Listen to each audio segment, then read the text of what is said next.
आता आपण जर बघितलं तर प्रत्येक मतदारसंघामध्ये अजितदादांचा पक्ष हा नेत्यांचा प्रवेश करून घेत आहे, शिंदे साहेबांचा पक्ष नेत्यांचा प्रवेश करून घेत आहे, भाजप प्रवेश करते, नाही तर ऑलरेडी भाजपचे लोक तिथं आहेत. मग याच्यात असं कुठेतरी दिसतंय.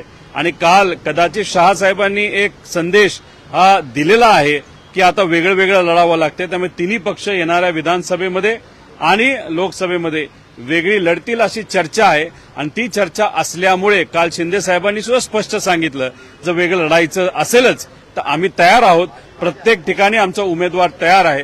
त्यामुळे येणाऱ्या काळामध्ये हे जे इलेक्शन होतील फार इंटरेस्टिंग होणार आहे.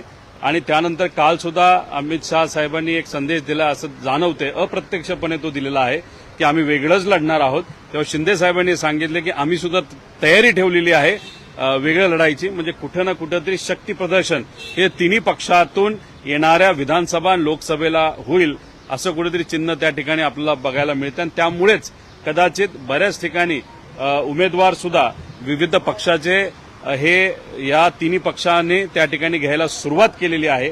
पण शेवटी लोकसभेमध्ये काय होतं हे बघूनच विधानसभेचं तिथं ठरेल. लोकसभेमध्ये जर भाजपच सत्तेत या देशामध्ये येणार नसेल तर मग त्यानंतर हे भाजप नक्कीच या दोन मित्रपक्षाला विश्वासात घेईल. पण त्यांना जर यश चांगलं मिळालं, जे वाटत नाही मिळेल, तर मग या दोन्ही पक्षाला मित्रपक्षाला भाजप मदत नाहीतर किंमत त्या ठिकाणी देईल असं वाटत नाही.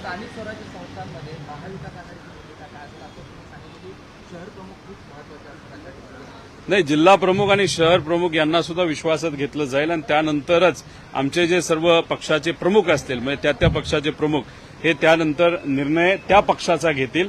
पण कुठलाही निर्णय घेण्याआधी मग आमच्या पक्षाचे प्रमुख इतर पक्षाच्या प्रमुखांबरोबर बसून जर एकत्रित लढायचं असेल तर काय टर्म्सवर लढायचं हे तिथे ठरवतील.